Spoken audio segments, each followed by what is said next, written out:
يا رب بالمصطفى بلغ مقاصدنا واغفر لنا ما مضى يا واسع الكرم.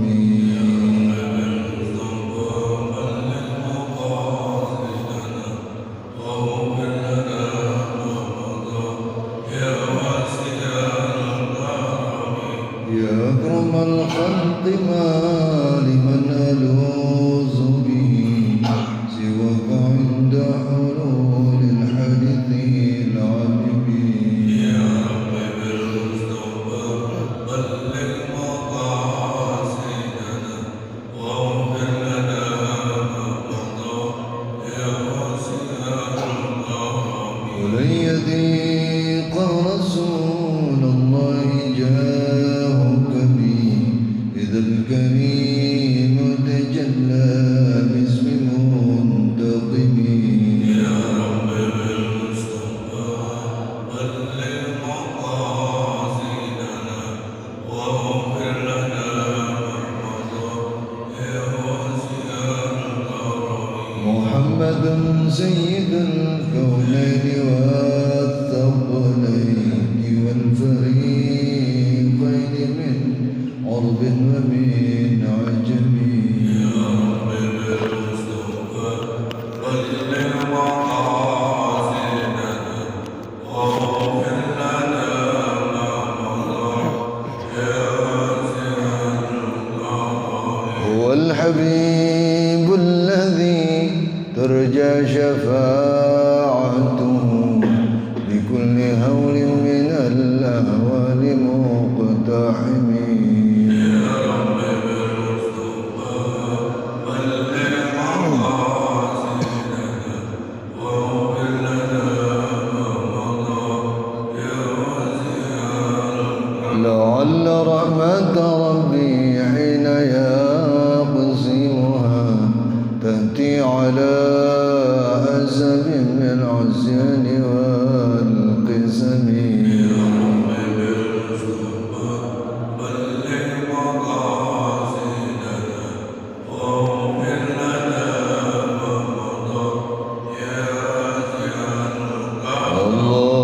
اللهم صل وسلم وبارك عليه وعلى آله إلى حضرة النبي المصطفى رسول الله محمد بن عبد الله وعلى آله وأصحابه وأزواجه وذرياته وأهل بيته الكرام، ثم إلى مؤلف هذا الكتاب وإلى أرواح مشايخنا ومشايخ مشايخنا وإلى أرواح من أحسن إلينا ومن أوصانا بالدعاء ومن ليس له زائر لنا ولأحبابنا شيء لله لهم الفاتحة. أعوذ بالله من الشيطان الرجيم. بسم الله الرحمن الرحيم. الحمد لله رب العالمين الرحمن الرحيم مالك يوم الدين. إياك نعبد وإياك نستعين. اهدنا الصراط المستقيم صراط الذين أنعمت عليهم غير المغضوب عليهم ولا الضالين. رب اغفر لنا ولوالدينا آمين.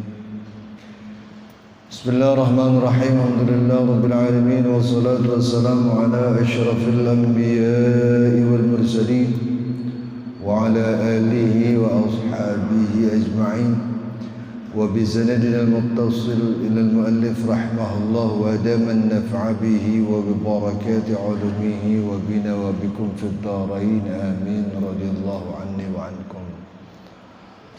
قال تعالى في محكم تنزيله وهو أصدق القائلين. بسم الله الرحمن الرحيم.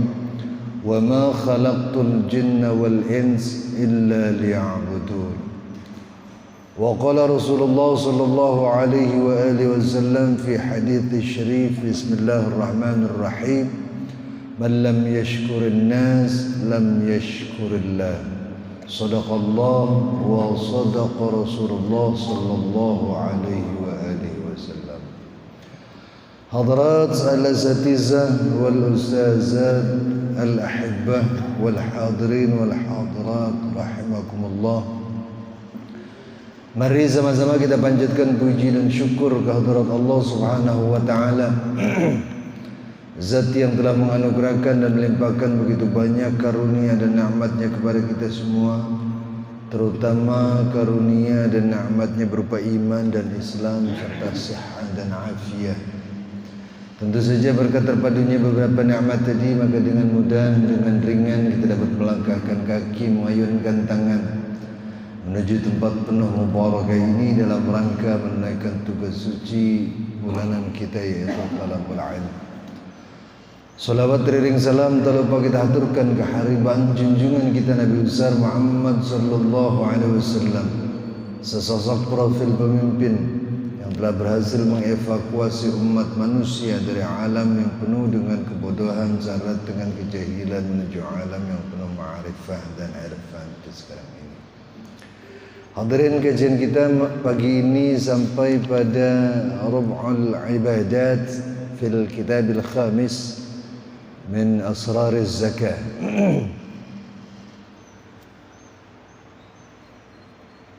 Seperempat dari hal yang membahas ibadah pada kitab kelima, yaitu rahasia mengeluarkan zakat. Namun sebelumnya kembali saya ingatkan apa yang sudah kita pelajari bulan lalu. Bulan lalu kita membahas tentang asrarus salah wa muhimmatuha, rahasia salat dan apa yang menjadi kepentingan di dalamnya. Di antara yang menjadikan salat seseorang istimewa, ketika orang bisa berada dalam khusyuk pada salatnya. Namun ketika kita hendak menciptakan kekhusyuan, bukan sesuatu yang mudah, bukan sesuatu yang gampang untuk menciptakan itu. Karena ada beberapa faktor yang menyebabkan kekhusyuan kita menjadi sulit terlaksana. Di antaranya ada faktor dari luar dan faktor dari dalam diri kita. Dari luar biasanya kita sering terganggu dengan suara-suara, sering terganggu dengan kejadian-kejadian yang mestinya kita abaikan. Tapi ketika kita salat, sesuatu yang sepele, sesuatu yang ringan bisa jadi menjadi pengganggu. Salah satu contoh, ketika kita salat, kalau digigit nyamuk biasa nggak? Tapi kalau kita lagi sholat, nyamuk lewat-lewatan di depan muka kita, terganggu nggak kita? Harusnya abaikan saja. Jangankan dia cuma lewat-lewat, dia melakukan apapun terhadap kita, karena saat kita sholat kita sedang berkomunikasi kepada Allah Subhanahu wa ta'ala. Maka harusnya segala apapun yang bisa merusak kekhusyuan kita abaikan. Salah satu hadis yang ditulis oleh Al-Ghazali dalam bab ini, Rasulullah SAW pernah berkata kepada Utsman bin Syaibah bahwa Sayyidina Utsman bin Syaibah pernah terganggu dengan ingat sesuatu di rumahnya. Dia ingat kepada Qidr. Qidr itu bejana, apa namanya? Kalau orang Betawi nyebutnya ompreng. Dia ingat ada tempat masak air yang belum dibenahi, masih berada di atas tungku api. Saat dia salat, dia teringat, mengganggu konsentrasi nggak itu? Kata Rasulullah, "Inni nasit an aqula laka an tukhammara al-qidr alladhi fil bait fa innahu la yanbaghi an yakuna fil bait syai'un yashghulu an-nas an salatihim." Fahadha tariqu taskinil afkar. Aku lupa memberitahumu bahwa kau harus menyembunyikan gidirmu, kau harus menyembunyikan wadah tempat masakmu yang ada di rumah itu, karena la yanbaghi an yakuna fil bait syai' yashghulun nas an salatihim. Tidak layak apa yang ada di rumah itu mengganggu seseorang dalam sholatnya. Padahal kalau itu diabaikan berbahaya. Bisa jadi nggak apa-apa. Cuman syaitan sangat mahir, sangat pandai memainkan perannya untuk mengalihkan kita dari kekhusyuan. Makanya kata Al-Ghazali, seberapa khusyuk salat kita tergantung kepada seberapa besar keyakinan kita. Kenapa tergantung kepada seberapa besar keyakinan kita? Di sini diceritakan bagaimana Sayyidina Ali As-Sajjad. Sayyidina Ali As-Sajjad ini adalah cucu dari Sayyidina Ali karramallahu wajhah. Beliau mendapat gelar Sajjad karena selama 24 jam itu beliau banyak bersujud kepada Allah, minimal 1000 kali. Ada orang kampung kita yang sehari sujudnya 1000 kali. Ribet udah kita, Pak. Yang wajib-wajib aja kita nggak khusyuk. Beliau ini ketika berwudu, mulai dari berwudunya saja wajahnya sudah pucat, bahkan gemetar. Saat ditanya, apa yang terjadi pada Anda? Kenapa Anda pucat dan gemetar seperti itu? Tidakkah engkau tahu aku akan berdiri di hadapan siapa? Begitu jawabannya. Artinya keyakinan yang sangat besar ketika berdiri di hadapan Allah Subhanahu wa taala, dia akan dipantau dan dilihat oleh Allah Subhanahu wa taala. Oleh karenanya ketika orang punya keyakinan bahwa sedang dipantau dan dilihat oleh Allah, sempet nggak mikirin yang lain? Nggak sempet. Dia hanya fokus dan konsentrasi kepada Allah Subhanahu wa taala, sehingga urusan dunianya sudah terabaikan. Kalau kita belum bisa seperti itu, berarti keyakinan kita masih kecil. Keyakinan kita kepada Allah masih tipis. Oleh karenanya salat kita kerap kali terganggu oleh sesuatu yang mestinya tidak mengganggu khusyuk kita. Dan penyebab terbesarnya dari kekhusyuan kita, ini juga bulan lalu sudah kita bahas, adalah hubbud dunya. Karena kita masih sangat tergiur dengan urusan duniawi. Kita masih sangat mencintai kehidupan dunia kita.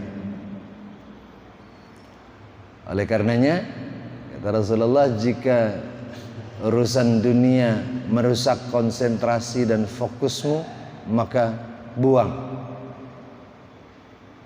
sesuatu yang terkait dengan dunia itu. Misalnya ke masjid bawa motor, kemudian gara-gara bawa motor begitu takbir keingetan jangan-jangan ntar motor diembat maling. Rusak gak konsentrasi itu? Buang motornya. Artinya kalau mau dibuang barangnya juga nggak apa-apa. Tapi yang dimaksud adalah buang pikiran itu dari memikirkan apa sih artinya satu unit motor dibanding kita berada di depan Allah, lebih berharga mana? Sementara ini kita masih lebih menghargai ya paling enggak motor kita lah, karena kita anggap kalau hilang ntar susah lagi belinya. Apalagi motornya boleh kredit, belum lunas. Kalau hilang kan ribet. Padahal kalau dipikir lebih jauh dibanding Allah, hebat mana? Allah yang memberikan rizki kita, Allah yang memberikan hidup dan kehidupan kita, dibanding hanya satu unit motor nggak ada apa-apanya. Tapi kita belum bisa menciptakan kondisi sholat kita seperti itu, sehingga dengan kondisi itu kita mampu menciptakan kekhusyuan. Oleh karenanya kata Al-Ghazali, man antawa batinuhu ala hubbid dunya hatta mala ila syai'in minha la liyatazawwadu minha wala liyasta'ina biha al-akhirah fala yatma'anna fi tasfu lahu ladzatal munajat fi shalah. Barang siapa yang hatinya masih didominasi oleh kecintaannya terhadap dunia, bukan untuk mencari bekal kehidupan akhirat, maka dia tidak akan merasakan lezatnya bermunajat kepada Allah Subhanahu wa taala. Jujur, kalau ada pertanyaan saat kita sholat, apa yang kita rasakan? Salat kita ingin segera berakhir atau kita ingin berlama-lama dalam salat? Paling yang kita kejar rakaat terakhir, yang kita kejar adalah salam. Buktinya salat kita buru-buru banget. Kalau ditanya alasannya apa, begitu terburu-buru melakukan salat, kita juga nggak jelas alasannya. Ngapain sih cepet-cepet banget salat? Paling kita jawab karena ada kesibukan, karena ada pekerjaan, karena ada sesuatu yang harus kita garap. Tidak lain merupakan kebutuhan duniawi kita. Dan rasanya bagi orang awam seperti kita belum bisa merasakan lezatnya salat. Ada nggak orang sini yang merasakan kalau sholat itu nggak kepengen berhenti sampai sholatnya berjam-jam karena merasakan nikmat dalam sholat? Ada yang kayak gitu? Gak ada. Kenapa? Berarti hati kita masih sangat didominasi oleh urusan dunia. Hati kita masih dikuasai oleh kecintaan kita terhadap dunia. Boleh nggak cinta dunia? Boleh. Bahkan umat Islam itu dianjurkan untuk mencari kekayaan Allah Subhanahu wa taala agar dia bisa menjadi kaya.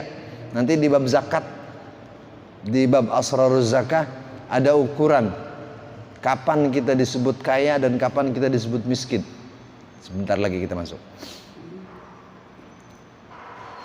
Tetapi kecintaan kita terhadap dunia, kesibukan kita untuk mengejar kekayaan jangan menjadi prioritas utama.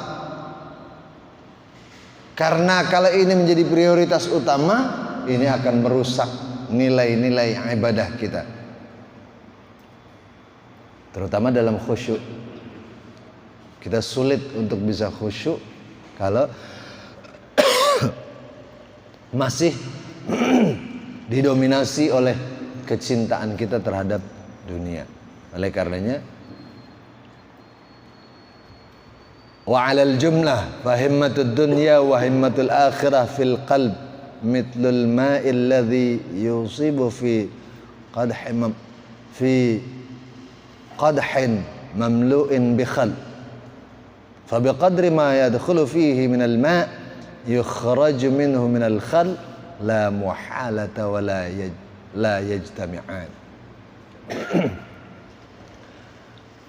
Kesimpulannya, himmatud dunya wa himmatul akhirah fil qalb. Kepentingan dunia dan kepentingan akhirat di hati kita itu diumpamakan seperti air yang berada pada sebuah wadah yang tercampur dengan cuka. Khal itu artinya cuka. Maka ketika kita akan mengeluarkan cuka dari bejana tadi, tergantung seberapa banyak air yang masuk ke dalam bejana tadi. Sebanyak air yang masuk, maka secepat itu cuka akan keluar dari bencana. Karena antara cuka dan air itu tidak akan bersatu. Artinya kepentingan duniawi dan kepentingan ukhrawi kita itu keberadaannya di dalam hati tergantung bagian mana yang paling mendominasi. Kalau dominasi dalam hati kita lebih mementingkan kehidupan ukhrawi, maka insya Allah kehidupan duniawi akan sedikit tergeser. Begitu seterusnya dan seterusnya. Ini jawaban pertanyaan 2 bulan lalu, bagaimana bisa menciptakan kekhusyuan. Lama banget ya, nanyanya 2 bulan yang lalu baru terjawab sekarang. Karena memang agak panjang bahasannya. Itu pun kita sedang membaca kitab ringkasannya. Kalau baca kitab aslinya lebih jauh lagi, lebih panjang lagi. Bahkan hadis-hadis yang beliau kutip sangat banyak, sehingga bisa memberikan keyakinan yang luar biasa kepada kita. Dan mudah-mudahan dengan bisa mengimplementasikan apa yang beliau arahkan pada kitab ini, bisa menciptakan ibadah kita lebih baik dan lebih baik. Kemudian rub'ul ibadat berikutnya pada Alkitab Al-Khamis, Asraruz Zakah, rahasia mengeluarkan zakat. Zakat itu diwajibkan pada siapa? Zakat itu hanya diwajibkan pada orang-orang kaya. Orang miskin wajib zakat enggak? Enggak. Sama dengan haji. Haji itu diwajibkan hanya pada orang-orang yang mampu.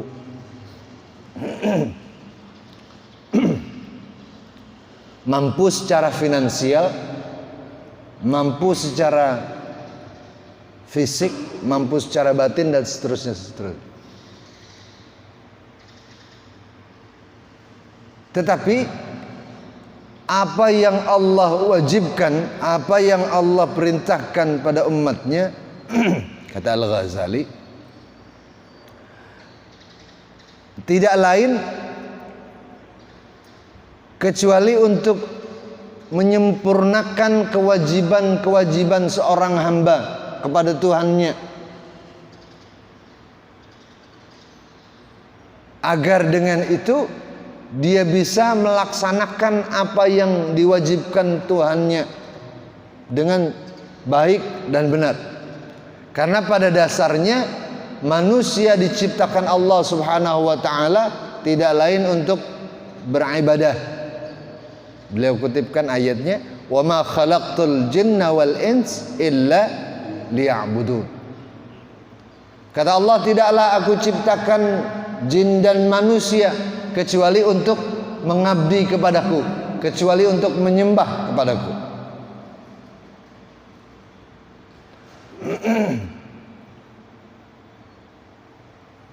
Tetapi seringkali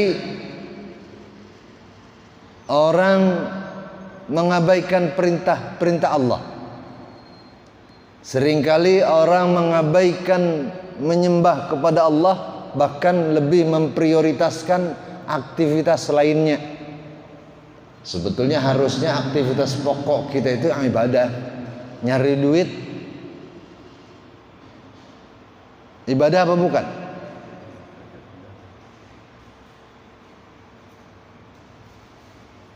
Nanti masuk ibadahnya tergantung pada niat kita ya. Kalau kita niatkan untuk ibadah, apa yang kita peroleh untuk ibadah maka akan bernilai ibadah.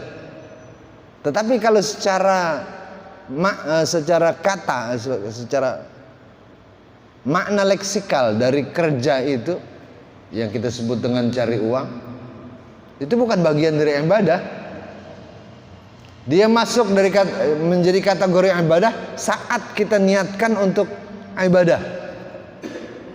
Ibadah itu ya yang diperintahkan kita sholat, puasa, zakat, haji.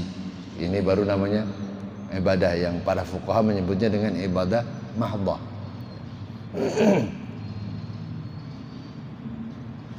Dan kerap kali kita mengabaikan apa yang Allah perintahkan berupa ibadah. Apalagi kalau ibadah yang Allah perintahkan mengeluarkan sesuatu yang sangat kita cintai.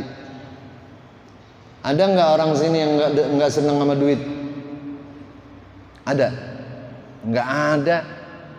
Rata-rata dari kita, mulai dari anak kecil sampai orang tua yang dia katakan udah lebih dekat ke sononya deh, seneng nggak sama duit? Seneng. Bahkan kadang-kadang duit ini mengalahkan kecintaan kita pada yang lainnya, termasuk ketaatan kita kepada Allah bisa terganggu gara-gara urusan yang satu ini.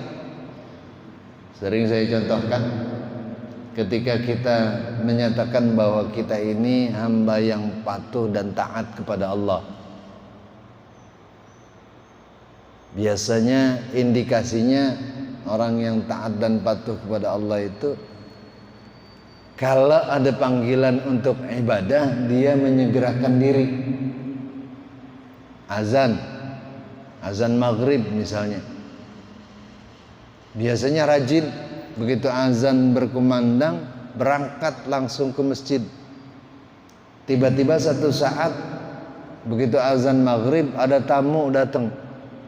Tamunya bawain duit lagi. Kira-kira mana yang lebih diprioritas? Ke masjid dulu untuk sholat jamaah, baru nemuin tamu, atau dalam benak kita, tamu dulu deh, ini kan tamu bawain duit. Kalau ditinggal belum tentu ntar dia balik lagi. Begitu nggak kira-kira? Ini artinya prioritas kita masih kembali kepada pembahasan tadi. Prioritas kita masih mengedepankan urusan material duniawi. Ini soal menerima, kita sangat senang jika mendapatkannya. Tapi soal memberi, apakah kita sesenang saat menerima? Rasanya enggak. Padahal zakat yang Allah wajibkan, zakat yang Allah perintahkan, tidak lain untuk menyempurnakan ibadah seorang hamba kepada Tuhannya. Karena manusia dan jin diciptakan oleh Allah Subhanahu wa ta'ala tidak lain kecuali untuk beribadah kepada Allah.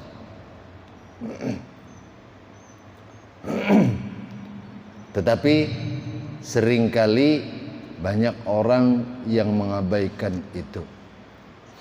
Oleh karenanya, untuk bisa mengesampingkan perasaan berat dalam mengeluarkan sesuatu yang kita cintai, seseorang harus menimbulkan kesadaran dalam dirinya, an ya'lama anna Allah azza wa jalla sarrafa zakah ilaihi liyakfiya hamma wa yaj'alu humumahu hamman wahidan faqad ta'abbada Allah azza wa jalla al-khalq bi an yakuna hammahum wahidan wa huwa Allah subhanahu wa ta'ala wal yaumil akhirah. Wa huwa al-ma'na biqaulihi ta'ala wa ma khalaqtul jinna wal ins illa liya'budun. Seseorang harus memiliki kesadaran bahwa ketika Allah subhanahu wa ta'ala memerintahkan zakat, tidak lain Allah memberikan pembelajaran terhadap kepentingan mengeluarkannya, bahwa saat Allah memerintahkan beribadah padanya, maka seseorang harus punya keyakinan dalam hatinya bahwa target dalam kehidupan ini, target utama dalam kehidupan ini harusnya tidak lain adalah Allah dan hari akhirat nanti. Artinya apa yang kita lakukan, apa yang kita perbuat, apa yang kita keluarkan semata-mata demi Allah dan semata-mata untuk kepentingan kehidupan akhirat nanti. Kalau stressingnya kayak gini, insya Allah akan lebih memudahkan kita. Yang kedua, an yashkural mu'tiya wa yad'u lahu yatna alaihi wa yakunu syukrahu wa du'a'uhu bihaitsu la yakhruj min an qawnihi wasitah wa tariq wusul ni'matillah subhanahu wa ta'ala. Bahwa seseorang bersyukur, berterima kasih kepada pemberi. Ketika kita bersyukur, berterima kasih, maka syukur dan terima kasih itu kita wujudkan dalam doa. Ini nanti di bawahnya ada hadis. Kata Rasulullah, seseorang yang diberikan kebaikan harusnya dia melakukan kebaikan yang sama untuk mengimbangi kebaikan orang yang memberi. Misalnya ketika kita diberikan sejumlah uang, seharusnya kita juga memberikan sejumlah uang pada orang itu. Tapi kalau melihat kasus zakat, zakat itu biasanya diberikan kepada siapa? Pada fakir, miskin dan seterusnya dan seterusnya. Rasanya kan tidak mungkin ketika orang kaya mengeluarkan zakat, maka orang miskin juga membalasnya mengeluarkan zakat juga. Kan nggak mungkin. Maka solusinya supaya mendapat pahala yang sama, mendapat penghargaan yang sama di hadapan Allah Subhanahu wa taala, ketika pemberi memberikan sebagian hartanya, maka penerima harus membalasnya dengan doa. Mendoakan apa yang sudah dilakukan oleh pemberi dengan kebaikan-kebaikan. Nah, ini menjadi bentuk syukur, bentuk terima kasih antara kita kepada manusia. Sebab kata Rasulullah, "Man lam yashkurin nas lam yashkurillah." Barang siapa yang tidak bisa berterima kasih kepada manusia, maka dia tidak akan bisa bersyukur kepada Allah Subhanahu wa taala. Indikasinya manusia dulu. Oleh karenanya dalam kehidupan keseharian kita ini harus kita implementasikan, harus kita laksanakan. Jangan pernah melihat apa yang diberikan. Biasanya kan kita ngelihat apa yang diberikan. Kalau banyak kita terima kasih, kalau sedikit gerutu. Kaya-kaya hadiah cuman segini, atau kaya-kaya memberikan bantuan cuman segini. Bagus gak kayak begitu? Boro-boro doain, udah dikasih malah gerutu. Tapi kalau dikasihnya banyak, baru kita rasanya bersyukur. Nah, ini kurang pantas untuk dilakukan. Seharusnya apa yang diberikan pada kita jangan pernah dilihat, tapi jangan pernah dilihat barang atau jumlah yang diberikan. Yang kita hargai adalah bagaimana seseorang punya kemampuan dan kemauan untuk berbagi. Bagaimana seseorang punya kemauan dan kemampuan untuk melaksanakan apa yang diperintahkan Allah Subhanahu wa taala. Nah, ini bagian penghargaan kita kepada manusia. Kenapa ini menjadi penting? Karena ini adalah indikator bahwa ketika seseorang nggak bisa berterima kasih kepada sesama manusia, maka dipastikan dia tidak akan bersyukur kepada Allah Subhanahu wa taala. Apakah segitu pentingnya bersyukur kepada Allah? Penting. Karena ketika Allah memberikan nikmat kepada kita dan kita bersyukur, maka Allah akan menambah nikmatnya. Saat kita berterima kasih terhadap pemberian Allah, maka Allah akan menambah pemberiannya. Tetapi ketika kita tidak pandai untuk berterima kasih kepada Allah Subhanahu wa taala, bisa jadi Allah ambil nikmat yang telah Allah berikan kepada kita untuk diberikan pada hamba yang lain yang lebih pandai bersyukur.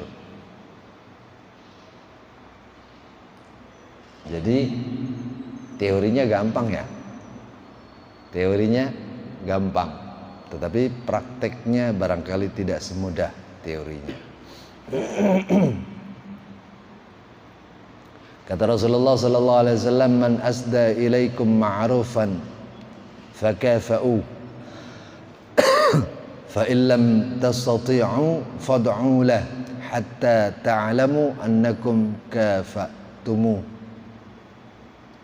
Kalau kalian diberikan sesuatu, diberikan satu kebaikan, maka hendaklah balas kebaikan itu.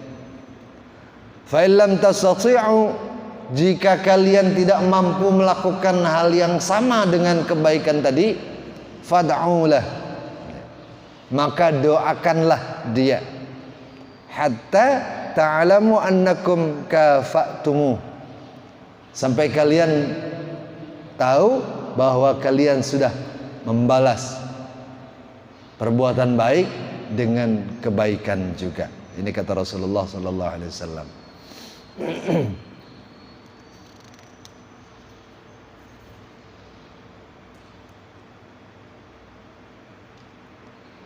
Dan kemudian hal yang perlu diperhatikan dalam menerima zakat ini tentu saja bagi penerimanya. Dia harus paragraf sebelumnya, an yanzura fi ma ya'khudhu fa in lam yakun min halin tawarra'a. Bagi si penerima zakat harus sedikit selektif. Apakah yang ia terima ini bersumber dari halal atau haram? Kalau bersumber min kasbil halal, dari usaha yang halal, ambil. Tetapi kalau kita tahu persis bahwa apa yang diberikan bersumber dari sesuatu yang haram, hendaknya kita hindari. Bagaimana kalau kita nggak tahu, nggak kenal yang memberikan siapa? Jurus paling menyelamatkan adalah husnuzon saja. Ya. Kalau kita nggak tahu, kita nggak kenal siapa yang memberikan, husnuzon kepada orang yang memberikan, kita anggap bersumber dari sesuatu yang halal, dan kita anggap ini pemberian yang ikhlas dari orang itu, sehingga kita tidak terjerumus dalam keraguan-raguan. Sebab kalau kita terjerumus dalam keraguan-raguan, maka saat kita ragu, harusnya kita meninggalkan yang kita ragu tadi kepada hal yang kita tidak ragu. Misalnya kita ragu ini duitnya dari halal apa haram, kan kita ragu. Maka untuk lepas dari keraguan itu, tinggalkan, jangan diambil. Nah ini yang lebih menyelamatkan.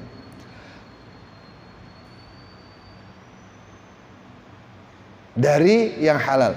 Oleh karenanya beliau memberikan contoh di sini. Fala ya'khudh min amwalil atraq wal junud wal ummal salatin. Maka jangan pernah mengambil harta dari para pejabat Turki. Ini di masa beliau masih hidup ya, karena masa pemerintahan saat itu zalim katanya. Dari para pejabat di Turki. Juga jangan mengambil dari junud, dari para bala tentara, wa ummal as-salatin, dan jangan juga mengambil dari para pekerja pemerintah. Karena hampir bisa dipastikan saat itu ketika mereka bekerja pada bidang yang menurut Al-Ghazali sumbernya haram, maka akan menghasilkan sesuatu yang haram. Padahal zakat ini adalah perintah Allah yang bentuknya adalah kebajikan atau kebaikan.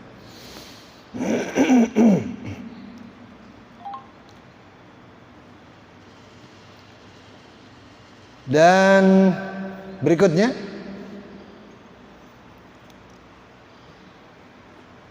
seseorang yang harus menerima apa yang diberikan orang lain, hendaknya jangan terlalu serakah. Jangan terlalu serakah. Ini kan biasa terjadi di kita.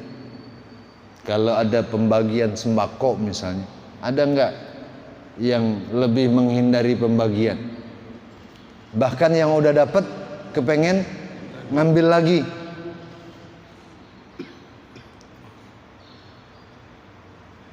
Sementara orang-orang lain juga sama membutuhkan. Maka jangan terlalu serakah dengan hal itu. Karena ketika kita melakukannya, berarti cerminan hati kita masih dikuasai oleh sesuatu yang tidak baik. Dan kalau tadi saya katakan zakat ini hanya diwajibkan pada orang-orang kaya. Sekarang ukuran kaya itu kayak apa sih? Kalau ditanya, kita ini masuk dalam golongan orang kaya apa orang miskin? Merasanya kita miskin ya, giliran ditanya merasanya miskin. Tapi kita lihat di sini ada miqdar, ukuran yang bisa meletakkan posisi seseorang dalam kondisi ekonominya. Apakah dia masuk dalam kategori orang kaya atau masuk dalam kategori orang miskin? Ada banyak pendapat. Di antara pendapat yang menyatakan kalau seseorang memiliki stok makanan cukup untuk 1 tahun buat keluarganya, maka dia termasuk orang kaya. Zaman dulu kan nyimpen beras, nyimpen gandum, nyimpen padi. Kalau sekarang masih ada kayak gitu nggak? Terus ngukurnya bagaimana? Ya gampang. Kebutuhan kehidupan kita sehari itu bersama keluarga berapa duit? Misalnya sehari katakan 200 atau 300 ribu. Kalau penghasilan yang kita dapat bisa menutup itu dalam setahun, itu sudah masuk dalam kategori orang kaya. Boleh nerima zakat apa enggak? Enggak boleh. Ini mah punya mobil mewah, masih merasa miskin. Tinggal di perumahan mewah masih merasa miskin. Giliran duit memang gitu, merasa miskin supaya kebagian. Coba giliran berderma, masing-masing sulit untuk bisa mengeluarkannya. Giliran menerima berebut, giliran memberi masing-masing menghindar. Wa qala al-akharun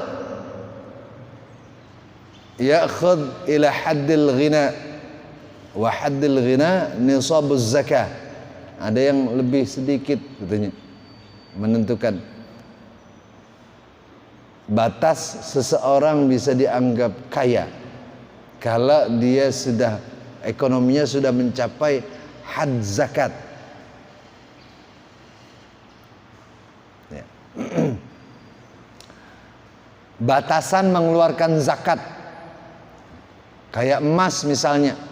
Emas itu baru wajib dikeluarkan zakat kalau punya 86 gram. Itu pun kalau yang disimpan. Kalau yang dipakai nggak kena zakat.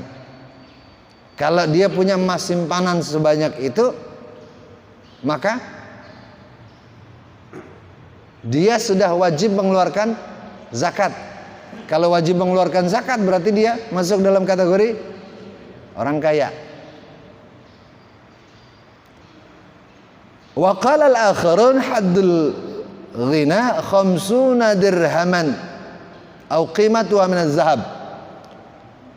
Pendapat lain menyatakan seseorang bisa masuk dalam kategori orang kaya kalau dia punya 50 dirhaman, 50 dirham. Harus dikurs dengan harga emas 50 dirham. Kalau emas sekarang 1 gramnya berapa duit? Katakan 500 ribu. 50 kali 500 ribu berapa? 25 jutaan ya? 25 juta. Kalau kita punya penghasilan segitu, itu masuk dalam kategori orang kaya. Coba hitung penghasilan masing-masing. Kita termasuk orang kaya apa orang miskin? Kalau sudah masuk dalam kategori itu, ini masuk dalam kelompok orang-orang yang wajib mengeluarkan zakat. Udah habis apa belum waktunya? Berapa jam lagi? Lama amat. Kalau ngaji kan rasanya biar sebentaran, rasanya lama gitu ya. Tapi kalau yang lain-lain biar udah lama rasanya sebentar.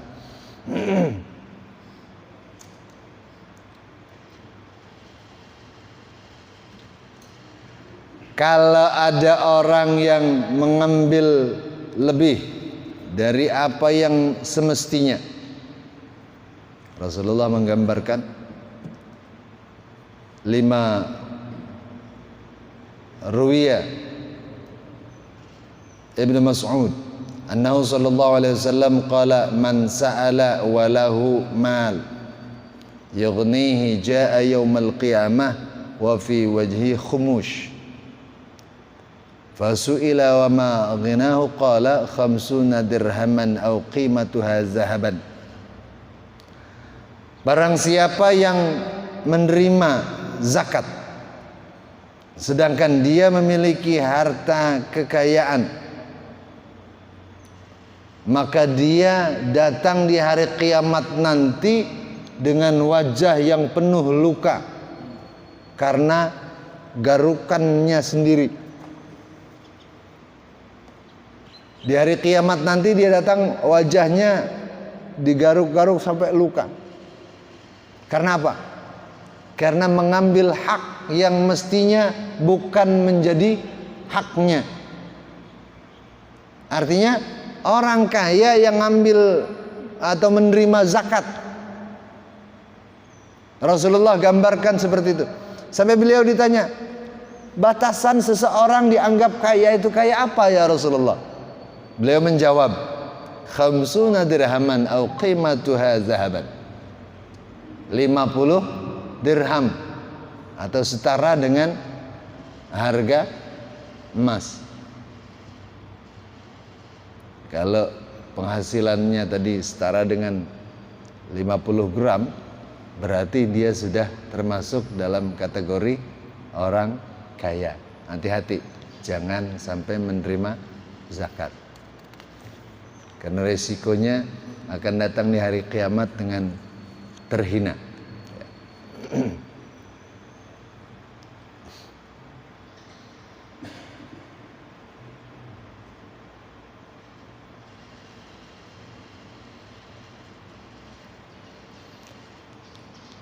Bagaimana untuk mencari solusi saat kita berada dalam hati kita kepengen menerima, sementara keadaan kita tidak berhak untuk bisa menerima? Maka yang paling menyelamatkan bagi kita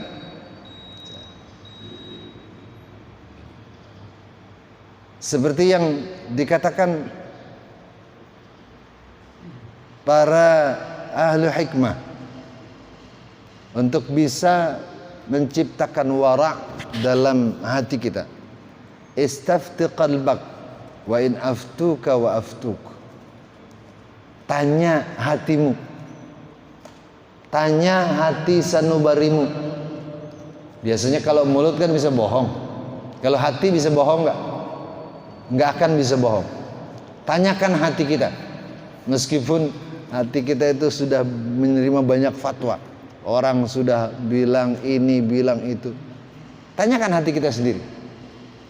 Dan pegang erat-erat apa yang ada di dalam hati kita. Insya Allah ini lebih menyelamatkan.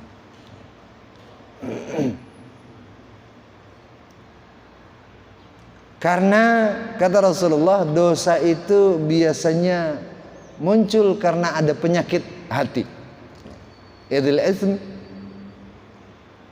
hizazul qulub. Dosa itu muncul karena ada penyakit hati. Kita udah bahas penyakit hati sebelumnya, pada bab sebelumnya. Ada serakah, ada dengki, ada pamer, ada sombong, dan seterusnya dan seterusnya. Ini adalah pemicu bagi kita untuk melakukan dosa-dosa. Oleh karenanya, menghindari pemicunya jauh lebih bijak bagi kita untuk tidak terciptanya dosa-dosa terhadap Allah Subhanahu wa taala dan terhadap makhluknya. Demikian kajian kita pagi ini. Jika ada pertanyaan disilahkan. Tapi saran saya kalau ngaji jangan pakai nanya. Kenapa jangan pakai nanya? Sebab kalau nanya ntar dijawab. Begitu dijawab ada lagi yang nanya. Maka jadi lama. Kan katanya kalau ngaji jangan lama-lama.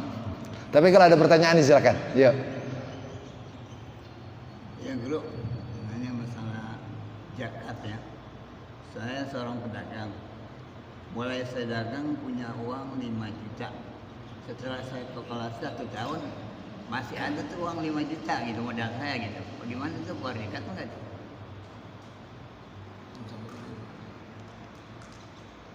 5 juta. Ya. Setelah dikalkulasi keuntungan setahun berapa? Keuntungannya berapa? Kalau modal jangan dihitung kalau modal. Keuntungannya. Kalau saya ke kalkulasi ya, pengeluaran saya mau satu hari 100.000 gitu. Sebab saya orang berdua ya. Setelah 1 tahun itu duit saya masih ada 5 juta masih utuh. Utuh. Modalnya maksudnya. Apakah kira-kira keluar zakat atau enggak? Zakat profesi itu hitungannya dikalkulasi dengan zakat emas ya, 96 gram. Kalau dalam kegiatan bisnis kita memperoleh keuntungan sebanyak itu dalam 1 haul, dalam 1 tahun, maka itu sudah wajib mengeluarkan zakat. Kalau tidak mencapai itu berarti enggak. Coba dihitung aja, keuntungannya mencapai itu enggak? 96 gram. Kalau dirupiahkan berapa itu? Hitung sendiri. Kalau sekarang per gramnya 500.000 rupiah, 600. Maka 96 kali 600.000. Kalau mencapai itu wajib keluar zakat 2,5%. Dalam 5 juta itu keluar zakatnya berapa itu? Kan kita mengeluarkan sesuai dengan. Kalau 5 juta belum mencapai nisab. Kalau mau keluarkan ya infak dan sedekah, Gitu ya. bukan zakat. Ada lagi? Ayo, Baji. Saya bertanya masih masalah zakat. Mungkin barangkali nih orang kali abang sama orang Pondok barangkali sama. Di sana daerah industri kan kebanyakan misalnya di sana ya kehidupannya ya dari kontrakan gitu kan, sekian pintu. Saya misalnya maaf bukan Tuhan, misalnya saya punya kontrakan 10 pintu. Nah itu nisabnya untuk mengeluarkan zakat itu gimana? Sama hitungannya dengan jawaban yang tadi. Ya, sama. Kalau mencapai 96 gram hasil per tahun, maka sudah wajib mengeluarkan zakat. Wajib juga ya, gitu. Sampai enggak mencapai ke angka itu. Gitu. Udah ya? Kita tutup dengan bertawassul pada orang-orang tua kita yang telah mendahului kita.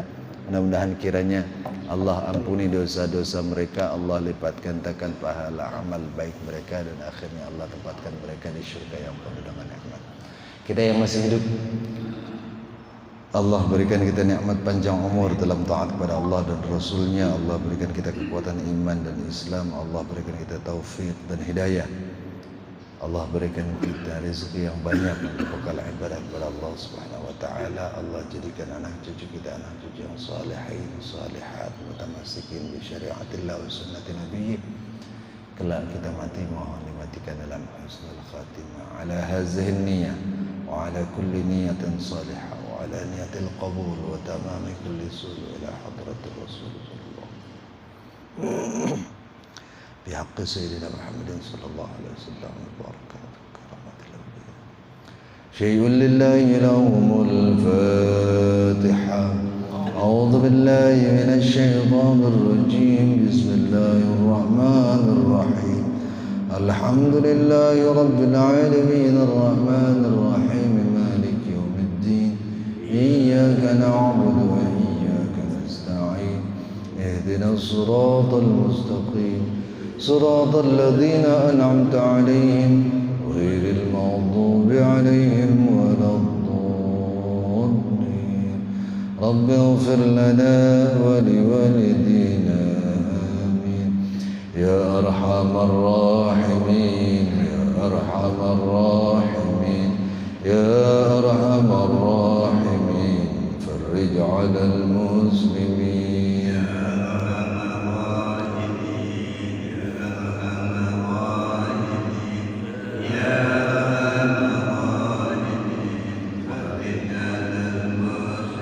يا ربنا يا كريم يا ربنا يا رحيم. أنت الجواد الحليم وأنت نعم المعين.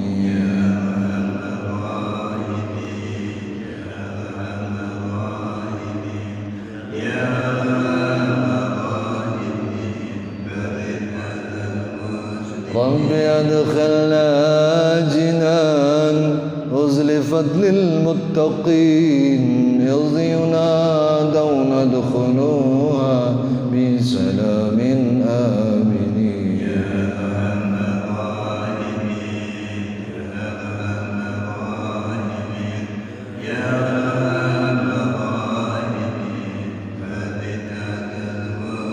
وصلاة الله دوام تبلغ الهادي الأمين وعلى الآل الكرام والصحب والتابعين.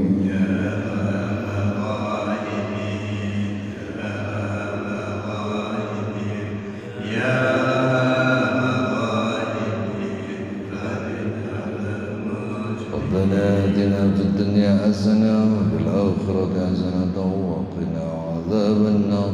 ربنا وآتنا ما وعدتنا على رسلك ولا تخزنا يوم القيامة إنك لا تخلف الميعاد. ربنا اغفر لنا ولإخواننا الذين سبقونا بالإيمان ولا تجعل في قلوبنا غلا للذين آمنوا ربنا إنك رؤوف رحيم. صلى الله على سيدنا محمد وعلى آله وصحبه وسلم.